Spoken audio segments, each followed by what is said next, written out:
რამდენიმე დღის წინ საქართველოში მოხდა უპრეცედენტო შემთხვევა. მოულოდნელად ღამის 11-ის ნახევარზე ჩაქვრა მთლიანი საქართველო. ენერგოკომპანიები გამოვიდნენ და თვითონაც არ იცოდნენ რა ეთქვათ ამის შესახებ, იმიტომ რომ მათი მთავარი ხაზები, მთავარი კაბელები, სადაც არის ამ ენერგომომარაგების, მოულოდნელად იქნა საეჭვო ვითარებაში გათიშული.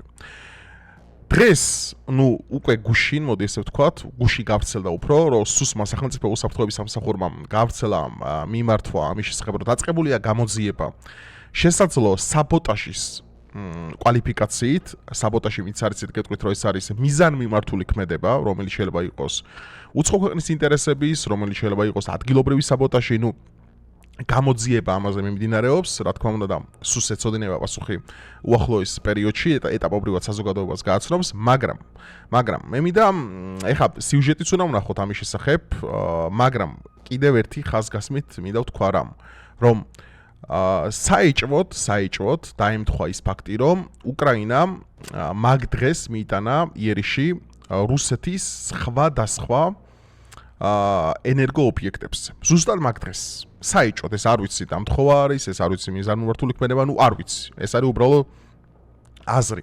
ჩვენ არ ვიცით რა მოხდა რეალურად ენგურჰესზე, თუ მოხდა კი ამასაც გამოძიება გოჩენეს, მაგრამ არის ძალიან ბევრი კითხვის ნიშანი. მეგობრებო, დაალაიქეთ ვიდეო, გამოიწერეთ არხი, გაუზიარეთ ეს ვიდეო მეგობრებს, ასევე შეგიძლიათ გამოვყეთ Instagram-ზე, სადაც სახალისო და საინტერესო პოსტებს ყოველდღიურად წერ და მოდი ახლა მოვისმინოთ სიუჟეტი და თან ჩემი კომენტარი მინდა დავურთო ამ ყველაფერს. საბოტაჟის საქმე ვინ დგას 24 და 25 ივლისს ქვეყნის მასშტაბით ელექტროენერგიის მიწოდების ავარიულად გათიშვის უკან სახელმწიფო უსაფრთხოების სამსახურმა გამოძიება დაიწყო. საქართველოს სახელმწიფოებრივი ინტერესებისთვის საფრთხის შექმნა სახელმწიფო საწარმოს ან სხვა მნიშვნელოვანი ობიექტების ნორმალური ფუნქციონირების ხელშეშლა ან მათი დაზიანება განადგურება. ასეთია სისხლის სამართლის კოდექსის 318 მუხლი.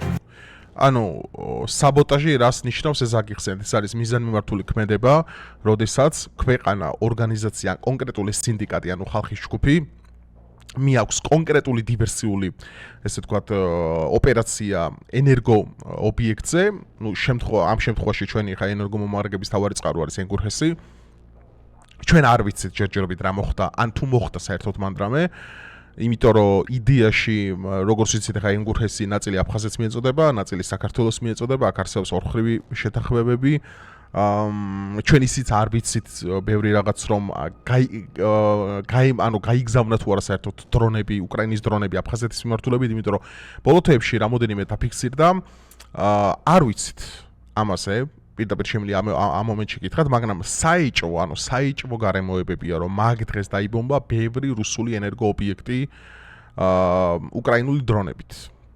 ქვეყნის ელექტრომომარაგება გუშინ და დღეს რამდენიმე საათით იყო გათიშული, მასშტაბური ავარიის გამოწვევი მიზეზების შესწავლა სემეკმაც დაიწყო.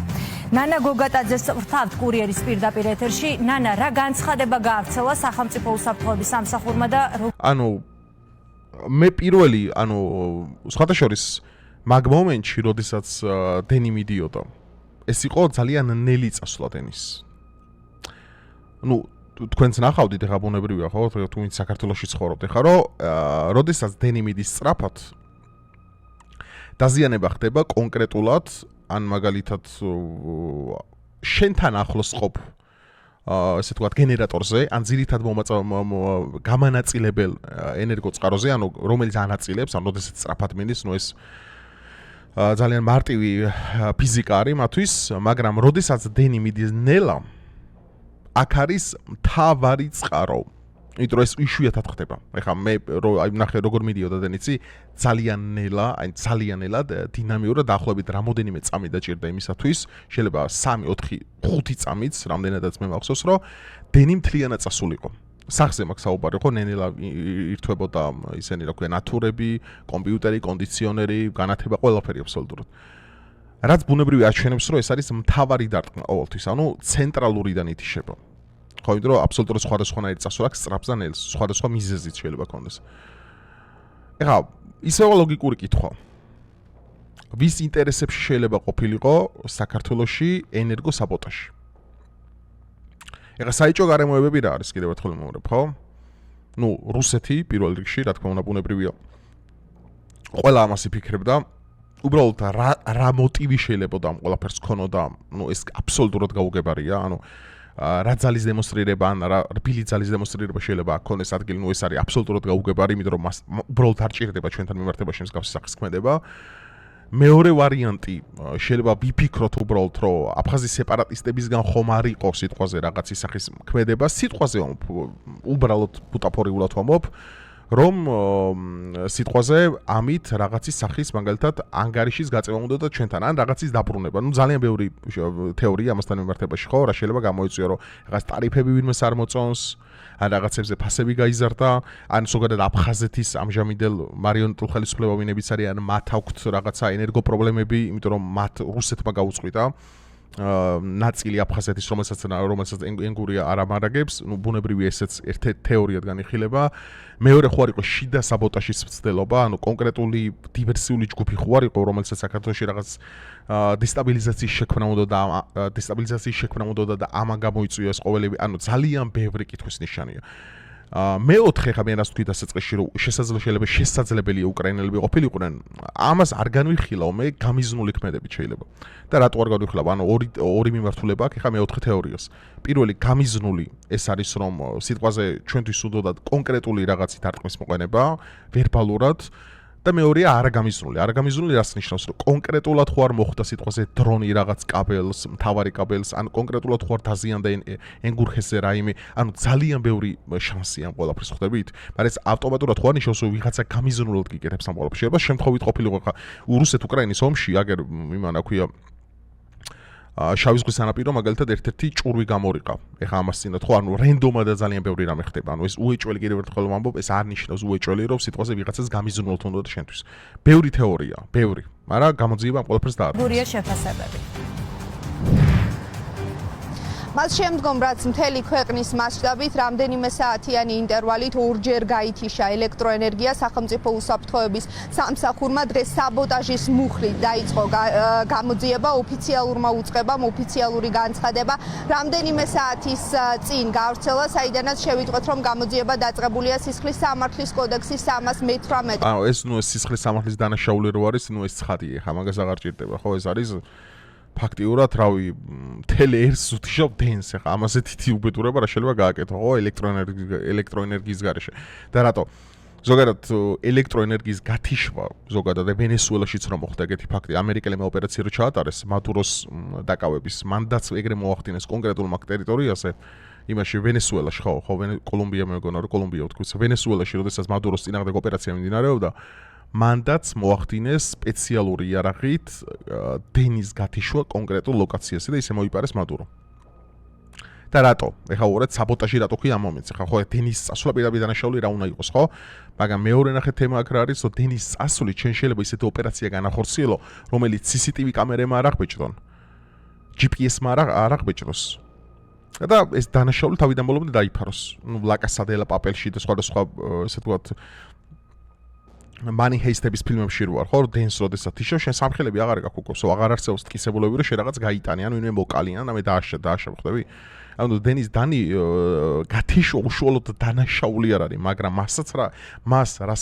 რაც მოყვება ეს უკვე რა თქმა უნდა ეს არის ჩვეულებრივი სისხლის სამართლის დანაშაული შესაძლოა შეთქმულება გატაცება და ასე შემდგომ საუბარია სახელმწიფო ინტერესებისთვის საფრთხის შექმნის მიზნით მნიშვნელოვანი ობიექტის ფუნქციონირების ხელშეშლაზე დაზიანებაზე ან განადგურებაზე ხო აი ზუსტად ეგ თქვი რომ დენის გათიშვით შენ შეიძლება რავი ბანკი გაიტანო ან მუზეუმი დააყაჩავო ან ვინმე მოიპარო ქვეყნიდან ხვდები რომ დენი რომ იდის კამერა არ გაქვს, კომპიუტერი არ გაქვს, GPS-ი არ გაქვს.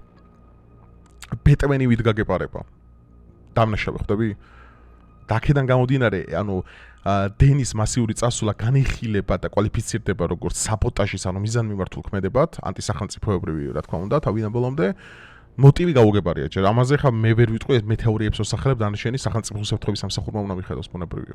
დგას თუ არა ვინმე ელექტროენერგიის ავარიულად გათიშვის მიღმა ეს გამოძიებამ უნდა დაადგინოს ოფიციალურმა უწყებამ განცხადება უკვე გავრცელა, სადაც ასევე წერია ის რომ საგამოძიებო მოქმედებები დაწყებულია და მოსახლეობას ინფორმაციას ეტაპობრივად მიაწვდიან. ხო, ბუნებრივი ეგრეც უნდა იყოს. საქართველოს სახელმწიფო უსაფრთხოების სამსახურმა მთელი ქვეყნის მასშტაბით ელექტროენერგიის მიწოდების ავარიულად არაერთ გზის გათიშვის გამო გამოძიება საქართველოს სისხლის სამართლის კოდექსი. ხო, ნუ ეს გავიგეთ უკვე, ეს უკვე გარკვეულია. ეხლა მე რა მგონია პირადად გეტყვით. მე ყველაზე მეტად უკრაინა მგონია, არ ვიცი, აი უბრალოდ თუ ჩემს ინტუიციას დავუჭერებთ, უბრალოდ არსებული უმწირესი სამხელებიდან გამომდინარე, მე კიდევ ერთხელ ამბობ, რომ მაგ დღეს დაიბომბა რუსეთში უამრავი ენერგოობიექტი. მაგ დღეს უკრაინული დრონებით. არ ვიცი რა რასთან კვეთაშია, არ ვიცი რა რასთან არის კაბელი, რასთან არის დაკავშირებული. საიდან მოდის ყოველივეს, მაგრამ ფაქტია ის, რომ საქართველოში, რავი, ამ საუკუნეში პირველად გაითიშა დენი მასიურად.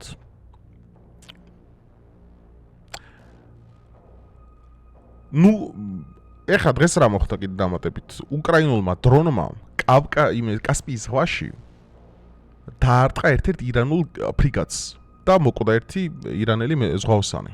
დღეს მოხდა ეგ ფაქტიც. ნუ სად ეხა რუსეთი ხო ნუ საქართველო კასპიის ზღვა აგერ არის, მაგრამ საიდან საათ ხო დრონი დაეცა იქ ეხა დრონი აგერ ჩვენ კასპიის ზღვა აღმოსავლეთი წარმოიდგინე იქ მოხდა და აქ რატო არ შეიძლება მოხდარიყო?